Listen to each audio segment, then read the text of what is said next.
Why so serious? Ça va être bien. Sacré Hubert, you are so French. Oh, toi aussi.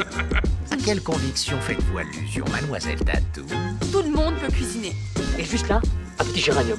D'accord, faisons comme ça. Bonjour à tous et bienvenue dans un nouvel épisode de La Bulle Podcast, le premier de cette saison 2025-2026. Je suis très content de vous retrouver pour un format qu'on va essayer de rendre hebdomadaire avec Maxime, cette année qui nous fait le plaisir d'être plus qu'un invité, d'être un indéboulonnable, on l'espère, de ce podcast de La Bulle. Comment tu vas, Maxime? Ça va et toi? Ça va, comme à chaque fois que je m'apprête à parler de cinéma avec toi, Yes. on a baptisé, on verra si on garde ce nom, vous nous direz aussi si vous aimez ce nom du podcast, du nouveau podcast Name Drop, parce que à travers les différentes petites rubriques de ce podcast, il y en aura trois, nous allons vous name dropper tout un tas de films. Bon, alors, on va pas juste les name dropper, mais c'est tous les films qu'on va aborder pendant ce podcast. Et l'idée, c'est de vous donner un maximum de, pas un maximum, mais plutôt un florilège de titres de films à découvrir ou alors que vous avez déjà vu et dont on va parler dans ces podcasts. Trois parties vont rythmer cette structure de ce tout nouveau podcast. Le premier de ces trois thèmes qui sera un peu notre gros morceau qui commencera notre podcast. On commencera par là avec le thème qu'on aura choisi. Puis ensuite, on ira faire un focus à travers un jeu sur un acteur, une actrice, un réalisateur, une réalisatrice ou un genre. Franchement, on se laisse toutes les libertés possibles Ouais. dans cette rubrique-là. Et puis, on finira à chaque fois par une petite question que l'un et l'autre on posera voilà, à l'autre. Donc moi, j'ai préparé ma petite question où Maxime va devoir se mouiller. Lui aussi a préparé la petite question pour moi. Et puis ensuite, on a travaillé notre petite réponse. Et puis, tout ça dans un tout petit podcast. J'ai le défaut de Ouais. dire petit, petit, petit. Mais voilà, On verra. on espère que cela va vous plaire et dites-nous dans les commentaires de ce podcast et des prochains si vous avez des manières d'améliorer ce podcast et on prendra tous vos retours. Voilà, en tout cas, on lira tous vos commentaires et tous vos retours. Maxime, on va commencer du coup avec le premier thème. Il Mhm. s'agit des films qu'on attend le plus sur la fin de l'année. On en a sélectionné quelques-uns. Tu vas me name dropper tes films et ensuite je vais Ok. te présenter aussi les miens. Ah bah, du coup, là, tu m'as demandé d'en sortir quatre qui sortent d'ici la fin d'année. Donc, ma petite liste, c'est Chien 51 de Jiménez, Le Frankenstein de Del Toro, Mm. Running Man et Yoroi. J'ai pas entendu le 3 et 4. Running Man de Ok, d'Edgar Wright et Yoroi, le film d'Orelsan, je sais plus comment le réalisateur, Tomazeski, je crois, David Tomazeski. ok. Bah vas-y, dis-nous un peu, explique-nous pourquoi t'attends ces films-là. Bah on Je peut vais le commencer. reprendre chronologiquement. Chien 51, ça sort le 15 octobre. Donc, c'est une proposition assez originale de film de genre français dans un futur proche, de système totalitaire, avec un gros casting, mais déjà Cédric Jiménez à la réalisation, qui est quand même quelqu'un d'assez impressionnant. Ouais. Sa manière de faire, il y en a du Adèle Exarchopoulos, Gilles Lelouch, Louis Garrel, Romain Duris. Donc, gros casting pour une proposition assez originale. Mhm. C'est cool, je trouve qu'on arrive à financer ce genre de films maintenant qui sortent un peu des sentiers battus en France. Donc j'ai assez hâte de voir ce que ça donne. La première bande-annonce m'a fait très très envie. Et voilà, donc vraiment très hâte de voir ce film-là. C'est pas lié à Espérons qu'il la hype de marche. revoir un film de Cédric Jiménez ou Si, si, Jiménez. c'est dans le lot. C'est dans le lot. J'avais pas trop aimé Novembre. Ouais. J'avais pris une bonne claque avec Bac Nord, je pense, comme tout le monde, qui était assez impressionnant, quoi qu'on en dise. Et donc voilà, revoir Jiménez, ce casting-là, ce thème-là de la science-fiction. Futuriste française. J'ai vraiment envie de voir ça et j'espère que ça sera bien et que ça marchera, qu'on puisse continuer à développer ce genre-là dans un style toujours différent des Américains. Faut pas essayer Mhm. de les copier, mais avoir notre propre identité là-dessus. Je Ouais. pense qu'on a les talents, que ce soit acting ou réal, pour ça. Donc ouais, Ok. c'est vraiment une attente, ça sort dans un mois là et j'ai vraiment hâte de voir ça. On va faire 1-1, comme Ouais, ça on va se passer vas-y. la balle, ça sera plus digeste si on fait un ping-pong. Moi, parmi mes quatre, je vais les name drop et ensuite je vais en développer Hmm. un, tout comme toi. J'ai Dossier 137 de Dominique Moll qui sortira Mhm. le 19 novembre. Le deuxième, c'est Les enfants vont bien de Nathan Ambrosini qui nous avait réalisé le premier Tony en famille, son tout premier film. Ouais, super. The Smashing Machine de Benny Safdie avec Dwayne Johnson et Emily Blunt. Et puis pour finir, j'ai Une bataille après l'autre qui sortira le 24 septembre, là, dans quelques jours, le nouveau film de Paul Thomas Anderson. Donc moi, je vais te développer le film français. On va dire que j'attends le plus. En tout cas, c'est le film français dont j'ai le plus d'attentes Mhm. sur le fait que ça soit potentiellement le meilleur film français de cette année. J'ai pas encore identifié quel film peut être favori sur les Césars de l'année prochaine. Et même si ce serait fou que Dominique Moll gagne un second César du meilleur film après La Nuit du 12, j'ai entendu de très très bons retours pour son dossier 137 qui avait été présenté dans la sélection officielle du Festival de Cannes. Il y a une Léa Drucker dans le premier rôle d'un film qui a l'air d'être un film policier. Et voilà, pour moi, c'est le grand film français que j'attends sur cette fin d'année 2025. Ouais, c'est vrai il peut être sympa ouais, quand même. Quel est ton deuxième film Du coup, c'est Yoroi, ce film un peu ovni avec Orelsan dans le rôle titre, qui je crois, je sais pas s'il est pas au scénario aussi. En tout cas, il est impliqué dans le projet. Mhm. Ah oui, plus que ça, ouais. Du coup, voilà, enfin, c'est l'histoire, même dans ses clips, tout ça, on sent son inspiration autour du Mhm. Japon. Donc l'histoire, voilà, c'est Orelsan qui va au Japon et qui découvre une armure ancestrale qui va réveiller des créatures qu'il va combattre. Ça peut être un gros nanar aussi. Il faut faire attention avec ce genre de film.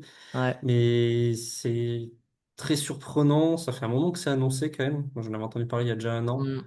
Euh, il y a assez peu d'images encore pour l'instant. Il y avait une première bande-annonce qui était assez chouette, mais je trouve qu'il en dévoile pas beaucoup.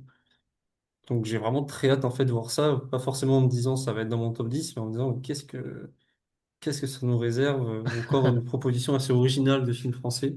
Ouais. Orelsan, qui je trouve, dans les petits rôles qu'il a eu au cinéma, notamment chez Dupieux, se débrouille bien. Mais c'est pas pareil d'avoir trois lignes chez Dupieux que d'être tête d'affiche d'un Mm. film qui se veut quand même action. Donc je suis très curieux de le voir là-dedans.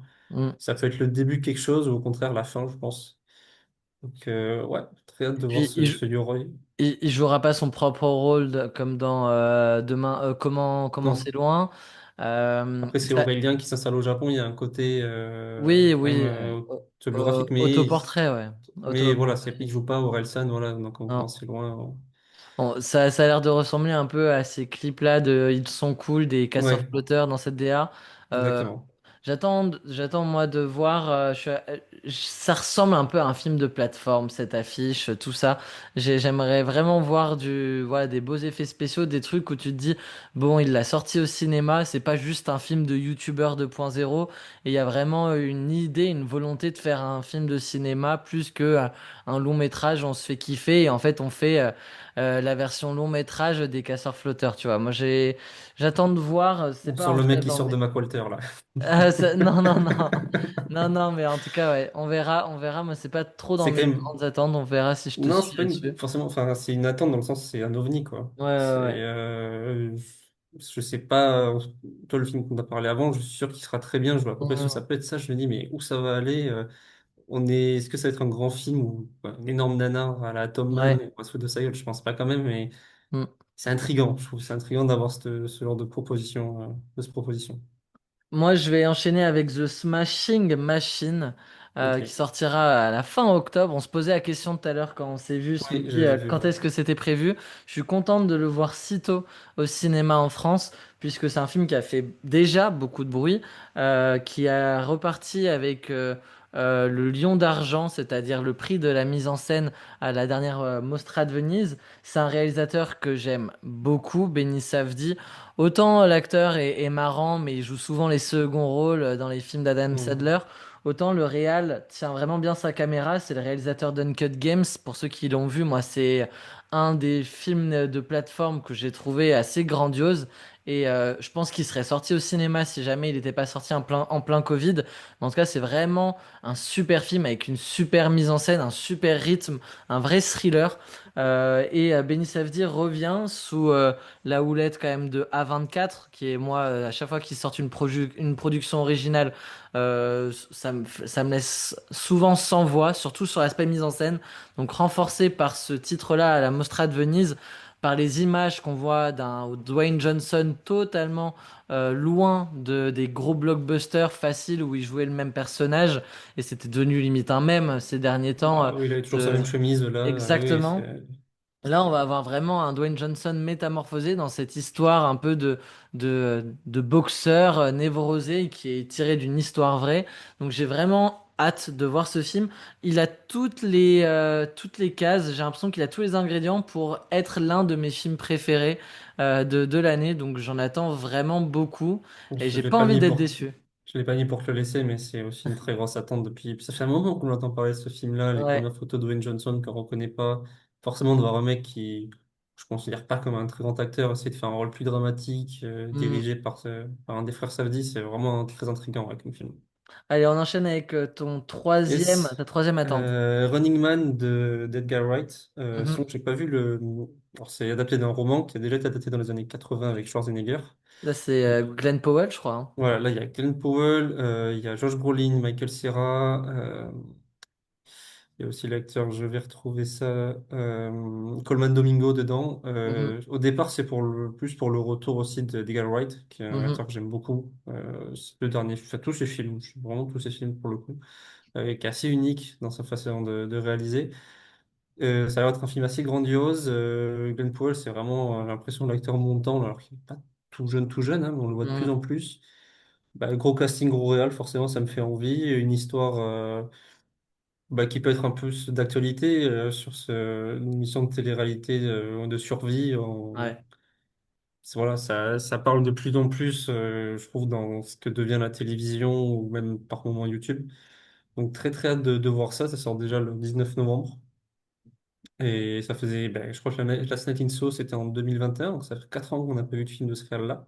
Mhm. Un film Last Night in Soho qui n'avait pas marché, donc on se demandait vraiment si on pourrait le revoir à un gros budget. Là, ça a l'air d'être le cas.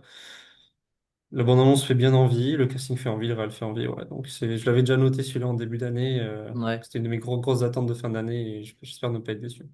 Ok, très bien. Moi aussi, je pense que j'irai le voir facilement au cinéma parce qu'il y a aussi plein de choses que j'aime dans le casting, dans le réalisateur, dans l'histoire. Ça peut être un bon film pour clôturer l'année. Je vais avancer avec moi peut-être le film dont j'ai la plus grande attente parce que j'ai pas mon grand film américain époustouflant cette année encore. The Brutalist a un peu fait l'effet d'un pétard mouillé à mes yeux, ou en tout cas dans comment il a vieilli dans mon imaginaire. J'ai pas cet Oppenheimer, ce Dune 2, ce Top Gun Maverick cette année encore. Et une bataille après l'autre de Paul Thomas Anderson a vraiment cette dimension-là, le seul rôle de DiCaprio cette année au cinéma. Mm. Un Paul Thomas Anderson qui revient. C'est quoi son dernier film, Paul Thomas Anderson? J'arriverai même pas C'est à... celui dans le milieu de la couture, mais je crois que c'est 2018, un Ouais, truc comme ça, ça fait un remonte, hein. moment qu'il a Ouais. pas fait un film. La bande-annonce a l'air énorme. Il y a 2h50 de film. Donc ce film grandiose, j'espère que ce sera celui-là et j'espère qu'à la fin de l'année, je me dirai, bon ouais, en fait celui-là c'est un top 3 évident. Alors je peux avoir un coup de cœur qui vient un peu se glisser dans le classement, mais j'aimerais que ce film-là ait cette dimension-là et que on se retrouve avec un film de ce calibre-là, nominé à plusieurs reprises aux Oscars. Donc j'ai cette attente-là pour Une bataille après l'autre. Il avait fait Licorice Pizza il y a 2-3 ans quand même. Oui, voilà. Aussi. Oui, ouais, 2021, Ouais, peut-être un truc comme 5 ans, ça, ouais. sortie Covid, donc je pense qu'on l'avait peut-être Mm, décalé, mais mm. ouais, c'est une grosse attente aussi, mais ça fait partie des réalisateurs très cotés qui me touchent assez peu. Ouais. Thomas Anderson. Voilà, Licorice Pizza, j'avais pas spécialement que ça plus aimé. Inherent Vice un peu, même si à Will Be Blood, j'étais passé à côté, mais je pense que je devais être mal luné ce jour-là. Donc, j'attends de voir. 2h50, ça peut être long aussi, Mhm. mais c'est clairement une des grosses sorties de cette fin d'année. Et puis, pour moi, c'est autant le nouveau Paul Thomas Anderson que le nouveau DiCaprio, Oui, voilà, c'est ça. qui a des choix de carrière extraordinaires depuis 15 ans et qui choisit vraiment bien ses films, et ça fait rare. Et j'ai très hâte de voir ça quand même aussi pour lui. Un dernier film, Maxime? Ben, le dernier, ça va être la sortie Netflix du Frankenstein de Del Toro. Ouais, j'aurais pu le citer en vrai. Ouais, je sais, j'étais étonné qu'il ne l'ait pas mis dans ta Bah, liste. je me suis concentré sur le cinéma. Je Je t'avoue, comprends. j'ai un peu oublié Frankenstein. Mais je Pour suis le content que tu le coup, cites. Del Toro, c'est quelqu'un qui me déçoit quand même jamais. Je n'ai pas le souvenir de pas aimer un de ses films. Gros casting, pareil, Oscar Isaac, c'est quelqu'un, je trouve, qui se fait assez rare ces derniers temps. J'ai pas le souvenir d'avoir eu beaucoup de production. La bande-annonce fait envie mais de folie. Jacob Elordi, Mia Goth, c'est un casting très intriguant, je trouve. C'est des personnages qu'on n'a pas l'habitude, des acteurs qu'on n'a pas l'habitude de voir ensemble. Mhm. Christophe Waltz aussi. Et puis honnêtement, Frankenstein, ça fait partie des mythes que je connais assez peu. Enfin, je sais l'idée générale du Ouais. professeur qui réanime un mort et tout ça, mais je pense qu'il y a quand même toute une mythologie à creuser qui peut être vachement intéressante, qui est pas si commune, quoi, à part le film des années 30 que j'ai personnellement pas vu. Mhm. Donc ouais, très hâte pour Del Toro, pour ce que j'ai dit avant, hein, mais voilà, le casting et cette bande-annonce qui fait vraiment, vraiment envie. C'est pareil, ça nous tisse ce Frankenstein depuis peut-être 2 ans. Il va enfin arriver là dans 2 mois, le 7 novembre, et je vais me jeter dessus direct, c'est obligé. Je me jetterai dessus direct aussi, c'est une certitude, pour son casting exceptionnel qui, moi, me plaît énormément. Je vais finir avec Les Enfants vont bien, le nouveau film, le deuxième long métrage de Nathan Ambrosini, un jeune réalisateur qui est plus jeune que nous, qui avait sorti un Tony en famille qui, moi, est un de mes coups de cœur absolus de ces dernières années. Je pense que j'ai déjà dû le voir 3, 4 fois, ce film, alors qu'il est sorti il y a à peine 2 ans. Je crois qu'il vient de sortir. J'ai vu ça. Je sais pas si c'est en Asie ou en Amérique du Sud, mais la sortie cinéma de Tony en famille vient de sortir. Je crois que c'est en Amérique Ok, du Nord, retour pas même d'info. en Amérique du Nord. Je crois qu'il est sorti là récemment. Donc c'est marrant. Et du coup, ce nouveau film avec Camille Cotin de retour sous la Ok, caméra de Nathan Ambrosini, accompagné de Monia Chokri qu'on avait vu dans Simple comme Sylvain ouais, très et bien. de Ouais. Juliette Armanet, je crois. J'attends de ce film vraiment d'être touché, de retrouver la justesse d'écriture, la sensibilité et les dialogues qui m'ont touché de Tony en famille. Donc voilà, j'attends ce petit bonbon qui sortira le 3 décembre et j'ai un immense respect et je commence à être fasciné par ce réalisateur. Donc voilà, Bah, c'est hyper intriguant de voir un deuxième film qu'on a aimé le ouais. premier. C'est un moment où, Mm. je me souviens pour Jordan Peele avec Us, ou même cette année, le réalisateur de Barbarian qui a fait Weapons. Enfin, quand tu as un deuxième film comme ça et que tu as aimé le premier, Ouais. tu te dis, bon, est-ce que c'était un coup de chance la première fois, ou est-ce qu'au contraire, maintenant, il va exploser? Mm. C'est hyper intriguant comme sensation. Donc, je te Ouais, ouais, comprends. on verra hein, si ça le fait exploser. Tony en famille a été un succès un peu critique, commercial, je sais pas, mais ça lui a permis de faire un film assez Ouais, rapidement, de absolument. trouver les financements. Il est quand même produit par Ad Vitam, Hugo Sévignac, donc c'est quand même une grosse boîte de production française qui produit tous les films liés à Gilles Lelouch, Adèle Exarchopoulos. Donc, s'ils ont choisi de produire le nouveau film de Nathan Ambrosini, c'est qu'ils croient en tout cas en son potentiel de réalisateur. Donc voilà, j'ai hâte de suivre la carrière de cet acteur. Euh, pour vous, auditeurs, qui souhaitez le découvrir, il n'y a qu'un seul film à rattraper avant d'être à jour, et c'est un super film, donc je vous conseille vraiment d'aller Ouais. le voir. On va passer du coup à cette deuxième partie directement, ce focus qu'on a choisi de faire sur Martin Scorsese. Alors à quel jeu on va jouer, puisque le focus est à chaque fois et sera à chaque fois sous le prisme d'un jeu. On en définira les règles en amont avec Maxime. On travaillera ces parties-là et puis ensuite on vous présentera ce jeu.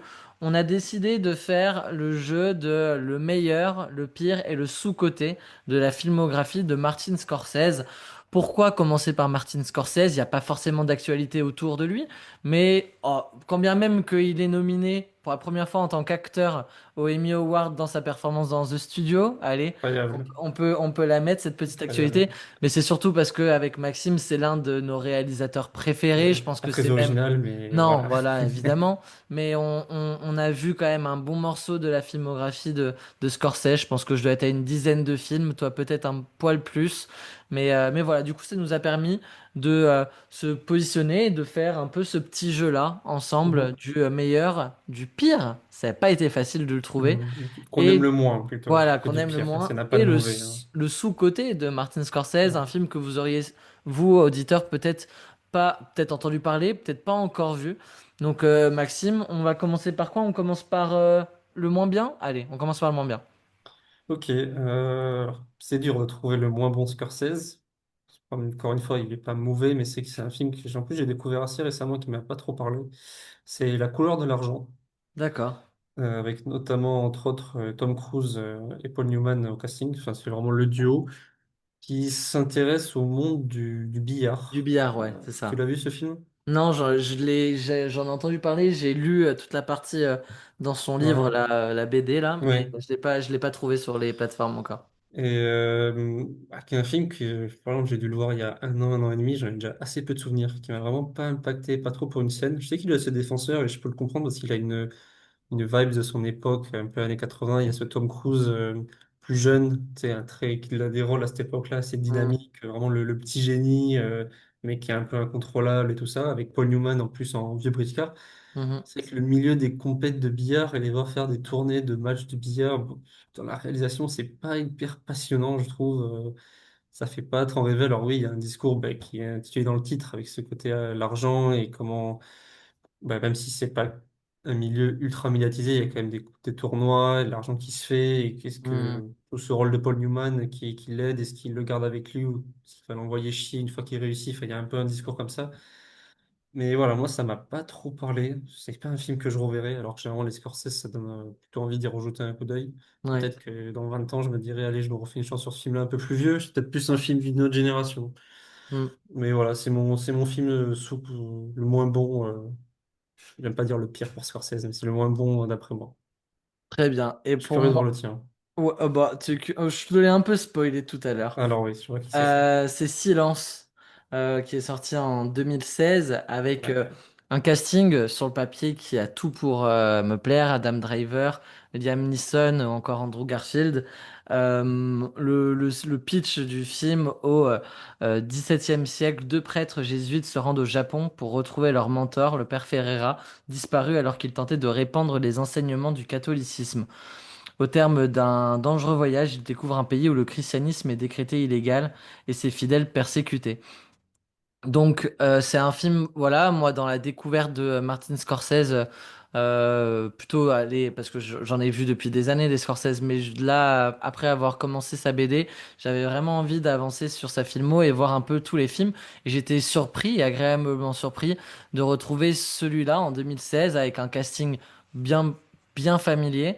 Et j'étais assez déçu, je suis même pas allé au bout pour une question de mood et de pas avoir envie en fait de, enfin, me le réserver peut-être pour une autre fois, mais j'étais déjà à bien 1 heure de film, ce qui me permet de dire, parce que à part celui-là, j'avais pas d'autres films de la filmo de Scorsese que j'avais vu que je pouvais classer comme moins bon, mais si j'ai arrêté ce film, c'est pour un rythme, déjà il est très long, le film, Il il dure 2 h fait 40. Ouais. 2h40, au bout d'1 heure, l'intrigue se met à peine en place, enfin c'est très long, les plans, en fait c'est un film très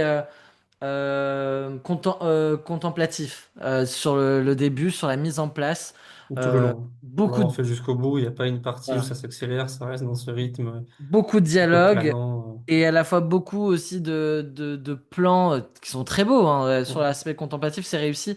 Mais en fait, sur l'ensemble du film, je trouve que c'est là, peut-être un film aussi qui peut montrer l'un des défauts, s'il en a, Scorsese, du réalisateur, c'est le montage du film, où Scorsese a tendance de plus en plus, avec The Irishman par exemple, avec même The Killer of the Flower Moon, à étendre ses films et à faire du cinéma avant tout pour lui, pour ce qu'il a envie de faire. Mais en tant que spectateur, même amoureux du cinéma, des fois on se retrouve avec 40 minutes de trop, comme le sketch un peu sur Ron Howard dans The Studio, où en fait on se retrouve avec un film qui du coup prend trop de temps et pas assez rythmé. Et en fait, on peut lâcher, en fait, on peut être complètement ouais, à côté d'un film, et même si c'est Scorsese qui le réalise, et c'est un peu le sentiment que j'ai eu. Donc moi, je dirais que c'est ouais, ma plus mauvaise surprise de la filmo de Scorsese, c'est ce film-là, Silence. Je lui laisserai une deuxième chance, je pense, peut-être un jour. Mais en tout cas, là, j'étais en plein après-midi. Je voulais me mettre un film cool, avancer sur la filmo de Scorsese. Et franchement, au bout d'une heure, j'ai fait bon, allez, on va regarder autre chose, on va faire autre chose, peut-être allumer la play pour faire autre chose, mais j'avais vraiment la flemme de continuer le film, quoi. Je pense que ça se retourne parce qu'il a quand même ce défenseur, il a des notes plutôt correctes en moyenne, mais c'est Mhm. sûr que c'est le film après le Loup de Wall Street. On n'est pas du tout sur le même délire. Autant ils ont la même durée, mais alors Ouais, t'as pas le même sentiment non. de temps sur l'un et l'autre. Eh ben, C'est Scorsese qui, je pense, arrive à un âge où voilà, Loup de Wall Street il a cartonné. ouais, Il en a un peu plus rien à faire. Il fait des films pour lui sur des sujets qui le touchent. Et on sait que c'est ouais. quelqu'un qui la religion est un vrai sujet. Et moi, c'est vrai que je suis allé au bout, mais c'est vraiment pas. On ferait un top 10 Scorsese, j'aurais pas Ce serait pas ce dedans non film-là plus. dedans, quoi. Ouais. Ok. Quel est le meilleur Scorsese alors d'après toi? Bon, alors, moi, j'ai mis Le Loup de Wall Street. Moi aussi. C'est vrai? Ah putain. Là, on va se prendre des cinéphiles qui vont nous tomber dessus, là. Ah bon? Est-ce que, mais c'est un film qui est tellement aimé. Alors, Mais justement, pour moi, son défaut, c'est presque le défaut de Loup de Wall Street quand on parle, c'est que c'est c'est trop tellement aimé populaire? que c'est trop. Ça plaît pas trop les films trop populaires, c'est un peu comme Pulp Fiction ou Interstellar, quoi, tu vois, quand tu dis que Hmm. tu préfères ça, on te regarde de travers. Mais oui, pour moi, c'est le. On avait fait la première émission que j'ai faite avec toi, c'était entre autres ce film-là d'ailleurs. Oui. Euh, c'est un film que je me suis incapable de trouver un défaut à ce film-là. Non, il en a pas. Dans son rythme, dans sa photo, dans son casting de malade, les quatrième rôles, les cinquième rôles, t'as vu John Hmm. Bernthal, t'as l'humour du film, le message, les scènes, il y a un nombre de scènes cultes, un nombre de Ouais, c'est mèmes ce que que. tu peux faire Putain, avec mais ce truc-là, mais c'est je l'y débile. amène. Tu rigoles, enfin, c'est grandiose et faire ce film-là à son âge, ce rythme-là, c'est incroyable. Enfin, vas-y, je sais pas si t'as d'autres choses à dire sur Ah non, celui-là, mais t'as dit exactement extraordinaire. Moi, toutes c'est un de mes mes films notes, hein. préférés all time, Ouais, tout ouais. court, pas que Scorsese. Alors C'est peut-être que tellement. cinématographiquement, on peut aller me dire que Taxi Driver est meilleur, par exemple, je peux pas le contester, mais pour moi, c'est ce qu'il a fait de mieux et c'est ce que Ouais. c'est celui que j'ai le plus vu de sa film. Ouais, ouais, parce que il a, comme tu dis, c'est un film sans défaut, de la bande originale au casting, en passant par le nom, par le script, le nombre de scènes cultes, comme tu l'as dit, le vocabulaire employé, c'est voilà, les seconds rôles sont Du jardin grandioses, aussi. hein? La scène Voilà, du on jardin, a notre j'ai petit vu une du analyse, jardin à Genève. sur cette scène-là, mais c'est incroyable cette scène, enfin, Ouais. c'est terrible. Non, franchement, il a tout et moi je pense, enfin, tu vois, c'est pas Interstellar, c'est vraiment un film qu'on peut, c'est pas parce qu'il est trop populaire et qu'il est trop mainstream que, ok, on n'a pas le droit de le citer. Moi, j'ai passé un bien meilleur moment et j'adore Taxi Driver et j'adore Les Infiltrés et j'adore tant d'autres films de Shutter Island.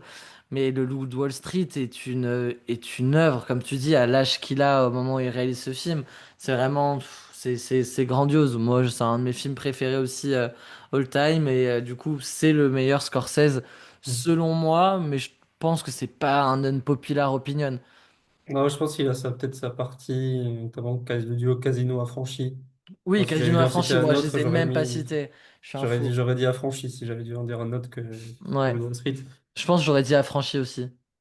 Mais voilà, il a quand même, le bonhomme a une filmo aussi bien, c'est qu'en fait, il y en a un peu pour tous les goûts, quoi. Hmm, Sur les époques, à chaque époque, il a réussi, c'est d'avoir ses années 70, hmm. affranchi Casino, c'est les années 90, t'as Loup de Wall Street, c'est les années 2010, les 2000, t'as les infiltrés, enfin, il a réussi à chaque décennie Ouais. à marquer, faire un grand film. Moi, je considère aussi que Killers of the Flower Moon est un très grand film en Hmm. 2023, si j'ai pas de bêtises.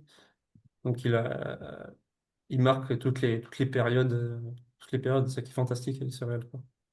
Et quel est du coup ton film sous-coté? Parce que là, on en a cité plein. Est-ce qu'il y Ouais, en a un qu'on n'a pas cité? ouais. Alors, j'ai une petite triche pour ce jeu-là, j'ai envie d'en citer deux, parce que j'en ai eu un en tête, Ouais. et j'ai revu sa filmo, et j'ai vu un deuxième chef, je peux pas ne pas le citer. Ok. Je commence du coup? Vas-y, vas-y.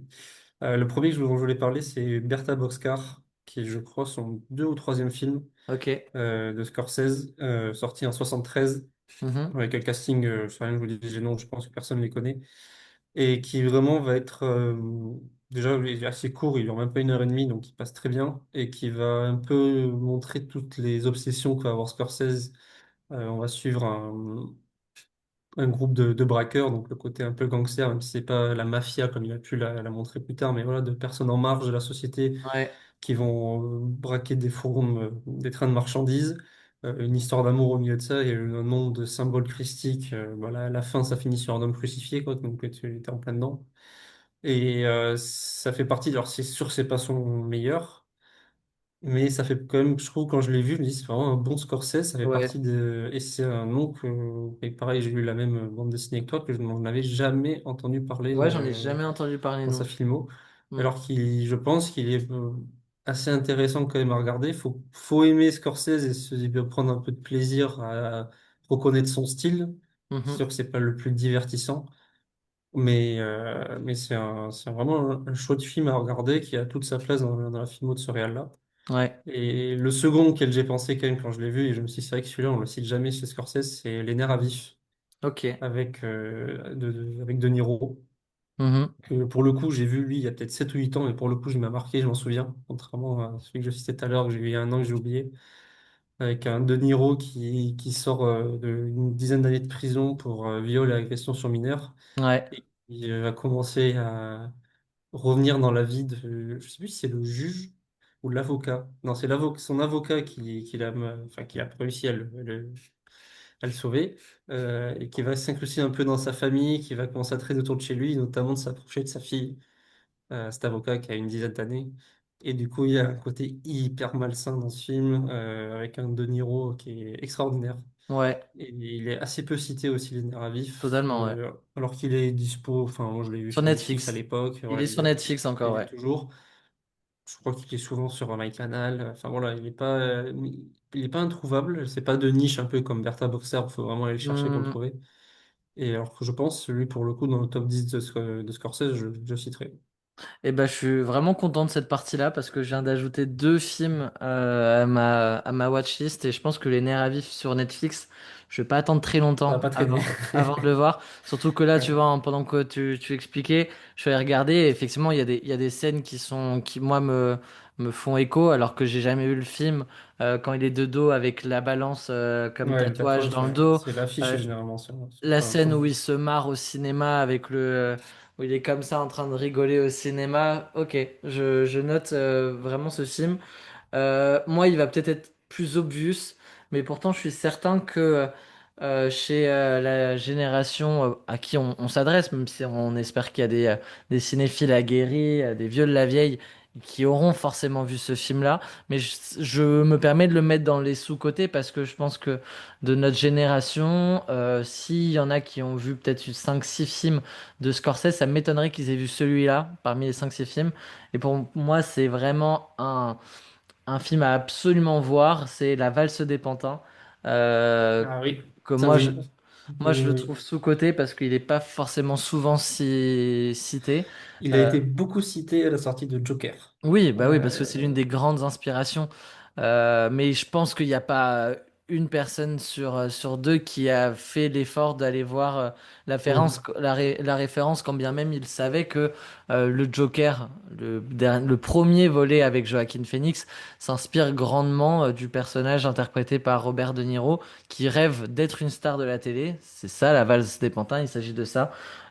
C'est une excellente performance de De Niro qui est à la fois aussi étrange que touchant. Il y a vraiment ce côté du personnage un peu, Pathétique, ouais. ouais, Enfin, pathétique.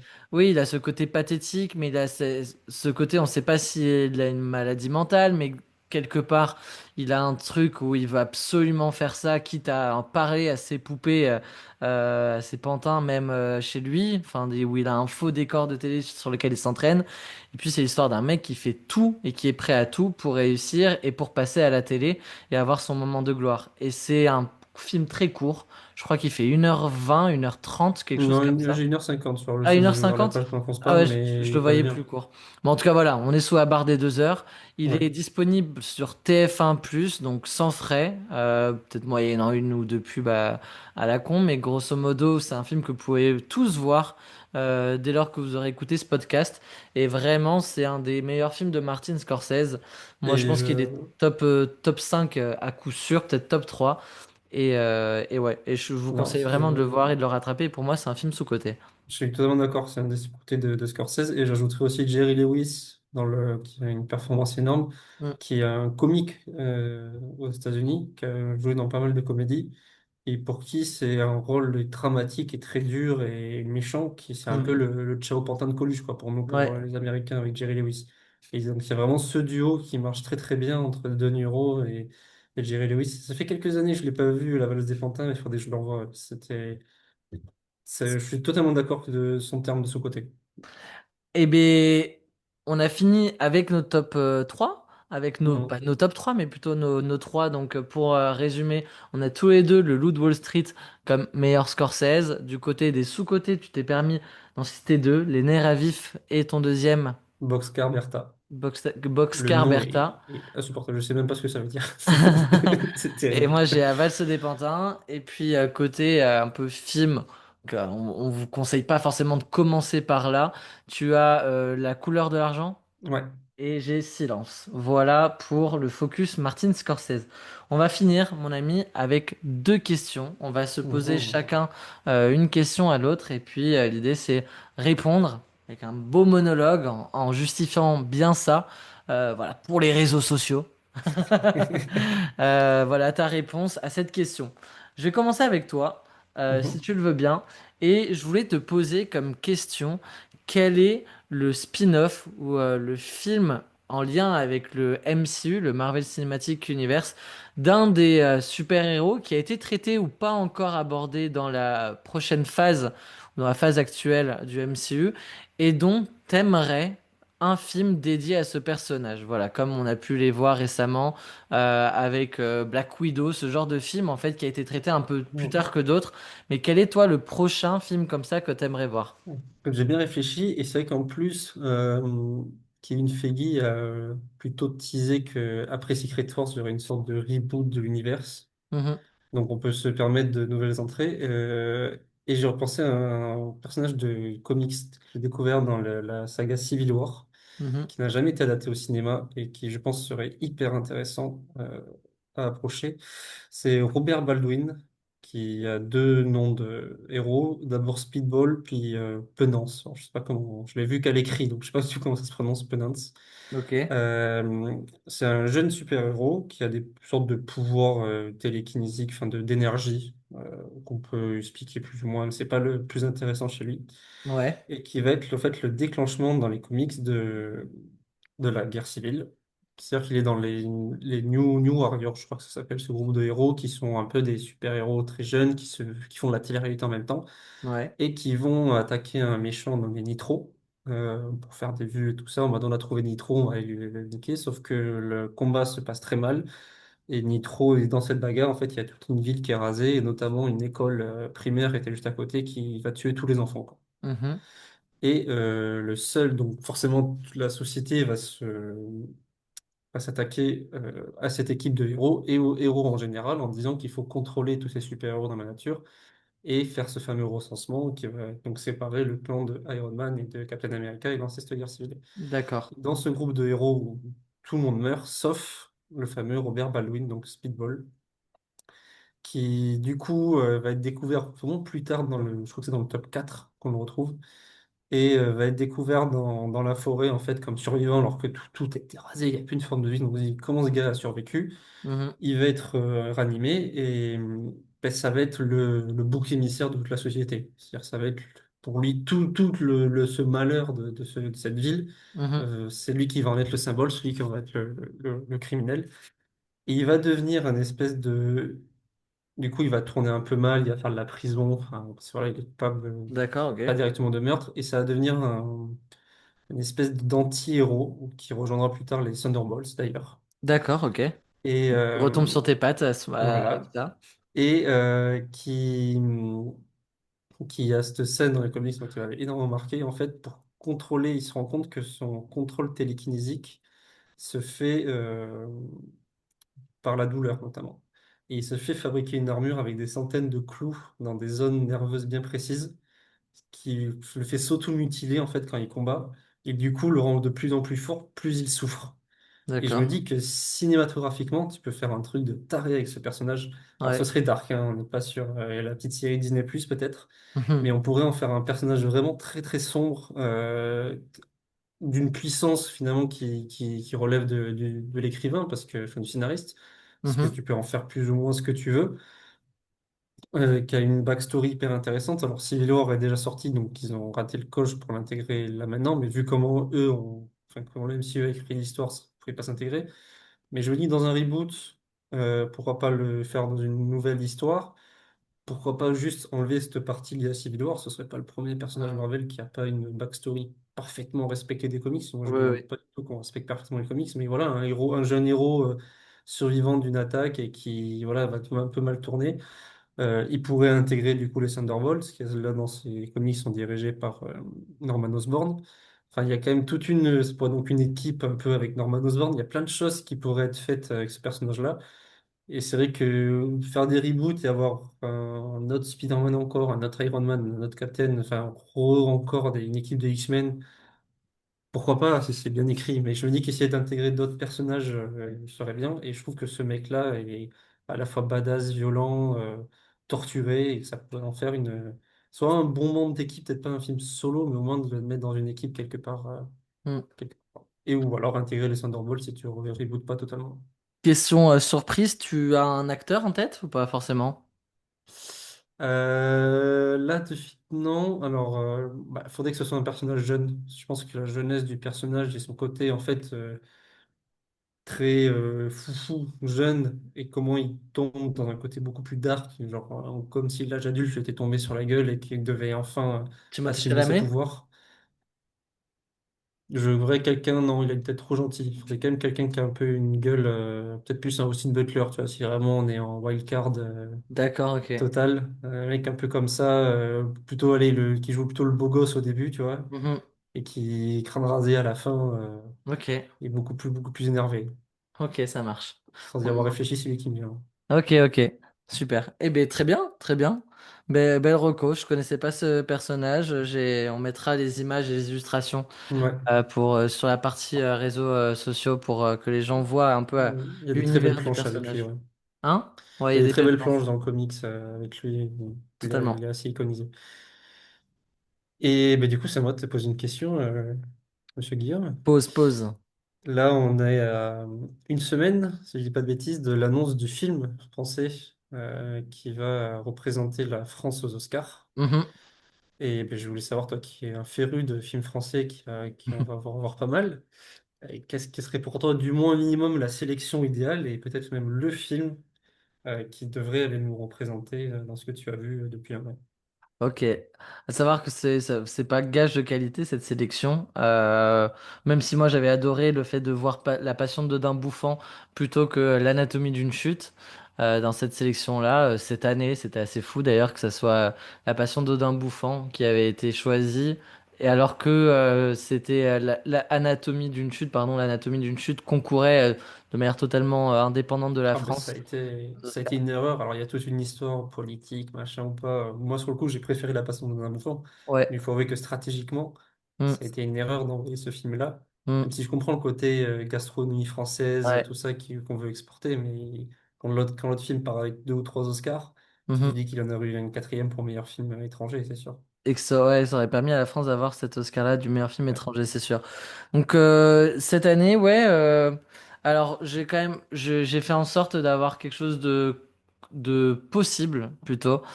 J'ai Mhm. pas juste pris mes 5 films français préférés et les citer.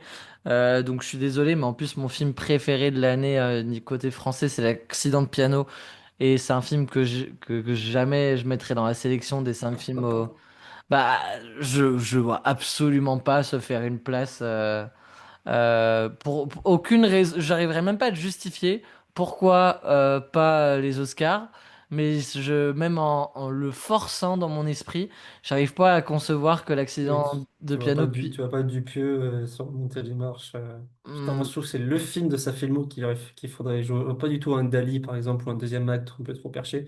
Mais Non. celui-là, pour moi, il peut parler à tout le monde et ça aurait été une bonne idée de l'envoyer.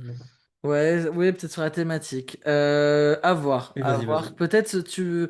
En tout cas, trois films. J'ai trois films en fait, finalement, où je suis sûr de les emmener. C'est deux films d'animation déjà, Amélie et la métaphysique des tubes et Arco. J'aurais emmené ces deux. Donc Arco, tu l'as pas encore vu, il sort Non. courant octobre. Et c'est le film, c'est le seul film des cinq qui sont. Non, il y en a il y a un deuxième aussi. C'est un des films qui fait partie de la présélection officielle. C'est Mhm. le film qui a gagné le prix du meilleur film, le Cristal d'argent, je crois. Ou Ah, le ok. Cristal, non, tout court. Le Cristal d'Annecy, ouais, exactement, du meilleur film. Produit par Nathalie Portman, avec tout un casting à la bande originale. Bah voilà, Louis Garrel, Oxmo Puccino, William Labiguil, il y a vraiment du beau monde, Vincent Macaigne. Et c'est vraiment un très beau film. Et je pense que si on envoie un film d'animation, je pense que ça peut vraiment créer, parce qu'ils ont bien marché, on a fait des très beaux films d'animation cette année. Les Français ont été très bons et je pense que je mettrais ça en avant. Donc je mettrais Amélie et la métaphysique des tubes qui moi est mon coup de cœur absolu de cette année côté cinéma français et je mettrais Arco aussi et ensuite j'accompagnerais ça de la petite dernière pareil que t'as pas encore vu qui sort bientôt d'Avia Herzi, un Ouais, super oui. film que je vous conseille de voir quand il sortira au cinéma. C'est le deuxième des cinq qui lui est dans la vraie sélection aussi, dans la vraie présélection. Voilà, un super film sur la découverte de sa sexualité chez une jeune musulmane pratiquante. Donc voilà, très bien fait, très juste, très beau. Ouais, très Et casse-gueule comme sujet, hein, casse-gueule, très pour pas casse-gueule. heurter, pour pas Ouais, ouais, à la fois mais raconter une réalité sans non plus insulter une communauté, c'est pas évident non, mais comme c'est sujet. très bien fait, c'est très bien fait de la part de Afsa Herzi. Donc j'ai vraiment aimé ce film. Et ensuite, je mettrai À l'épreuve du feu, qui vient de sortir, qui est peut-être même encore au cinéma. Euh, j'ai adoré ce film. Je pense que c'est un peu par défaut. Il me manque ce grand film. Et vu que j'ai pas vu le dossier 137 Oui. de Dominique Moll, c'est difficile de le mettre. Mais c'est un peu pour combler les trous. Et puis ensuite, du coup, j'étais en hésitation avec l'accident de piano et La Pampa.